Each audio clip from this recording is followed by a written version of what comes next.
Mr. Subtitles is on strike, so I'll be taking over today's video. Today, we will be ranking fictional cars in ERLC based on everything from looks to performance to, well, everything that makes a car a car. Now, this is my ranking video, so everything here will be based on my opinion. I do not support PRC, nor I support you guys. This is a neutral zone, and everything that's gonna happen right now is based on my opinion. So some people will eventually disagree, so if you do disagree, comment it down below on why do you think so, and be civilized down there. All right, we don't want World War III to happen in my comment section, so let's get to it. Right, now the 2019 Falcon Interceptor utility. I just went out for a drive, and on the opposing lane is a 2019 Range Rover Evoque. They look so similar. I mean, from the front, it doesn't even look like a Ford anymore. And the rear used to be so bad. Alright, it's one of the most laziest redesigns I've ever seen in my life. And gladly, they've revamped the back to make it look more like a Ford Explorer. So kudos for them for trying to actually do something to the rear. But I don't know, there's something I hate about this car, and it's like that it's reflecting how lazy ERLC is with fictionalizing their cars. The front is emotionless, the rear is, well, blocky, and there's like no effort put into this car. It's just a rushed product, and this is one of the big no-nos that we should all avoid in terms of like making fictional cars for ERLC. This is not a good car. Well, if you know your way around liveries, you can actually make it look good, just like this. For an example, this is my BCPD livery and the BCSO livery as well, so you can actually make it look good, make it look like a Ford Explorer. But as a whole, I'm sorry, D tier. Right, next up we have the 2018 Chevon Cameon PPV, the Chevrolet Tahoe. Now, this SUV, I don't like its proportions. It's too squashed. It's like the Celestial Model 6, alright? It's too squashed, too narrow for a big, brawny SUV, and it can do better in my opinion. It's not the worst looking, but there's room for improvement. So not S tier, but A tier. The same goes with the 2008 Chevrolet Tahoe. Well, for a fact, I don't like this car because it has DRLs, which stands for daytime running lights. I mean, a 2008 government vehicle having daytime running lights sounds so weird to me. And I don't like the front as well. The blinker position is horrendous, and the bottom bumper assembly doesn't look menacing enough in my books. So A tier, it's not the best, it's not the worst, just put it up there with the 2018 Tahoe. The 2015 Ford Mustang is a good example on how fictional cars should be, and therefore it gets an S tier. I mean, it has sequential turn lights now, it has sequential blinkers now, and it still looks like a Mustang. You can still enjoy Mustang looks without worrying about DMCA takedowns. ERLC, do what you do with the Mustang. It's the correct path.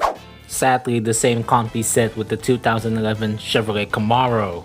I made a video about it, reviewing it, and I teased that this car looked like a Saab, to which the designer of the car actually approved this myth. So on that basis, it means that the Chevrolet Camaro has lost its muscles practically. I mean, the sides looks great, the back looks fantastic, but the front is the face of the car, and that front end isn't aggressive. It's not aggressive enough.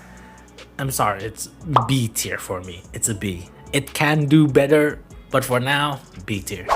If it's true that all new vehicles added to ERLC are fictional, then on that basis, the prisoner transport bus is also fictional. And well, by that means I'll give it an S tier, to be honest. It's good for role plays, even though yes, it's slow, but it seats like 20-ish people. I think it seats more.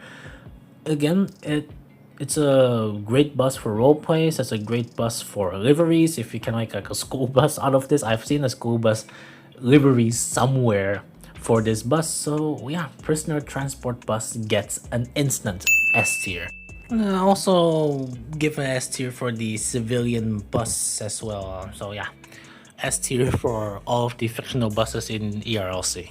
I have to also give the four-wheelers and the canyon descenders a S tier because there's so much potential for these vehicles. With the canyon descenders, you can make like mall patrol, park rangers, or anything. With the ATV, let your imaginations run wild. All right, with these vehicles, practically speaking, they are, well, no, very functional.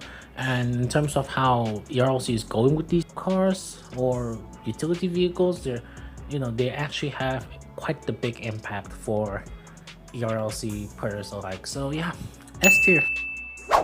The 1995 Velfire Everett pickup truck. It comes in two flavors: extended cab for civilians and the crew cab for DOTs. Now this used to be a Toyota Tacoma, but now it's a mixture of the Ford F-150 and the aforementioned Toyota Tacoma. Usually hybrid design cars like this don't really work that well, but for this instance, it actually fits quite well into the game. And seeing ERLC not adding a lot of cars, because again, ERLC is not Greenville, we don't have a lot of cars here, this does kind of make sense. And overall, I don't see a lot of people complaining about this pickup truck so much. So yeah, S tier. And we nearly forgot about the Street Sweeper, because yeah, the Street Sweeper actually got fictionalized in Summer Update Part 2, I believe. So it's not the best. I like the older model more. I'm not a big fan of that rounded grille. It reminds me of a Ford truck or something. Yeah, it reminds me of a Ford truck, and it's not the best, it's not the worst, but it still does look Japanese, so kudos to them for actually keeping the design intact. Overall, I would give this an A. It's not S tier, but still an A. And finally, we have the classic cars. Call me biased if you would, because I am in love with classic cars, but hey, they added classic police cars. They basically revamped a lot of the classic cars. They made them look like what they're supposed to do, but without all the copyrights and whatnot. That's the point of a fictional car, in my opinion. The point of a fictional car is so it doesn't look like the original car, but it still has the magic and the overall aura of the car that it replaced. So that's how fictional cars are, and these cars did it pretty well. My only complaint is balance their performance. All right.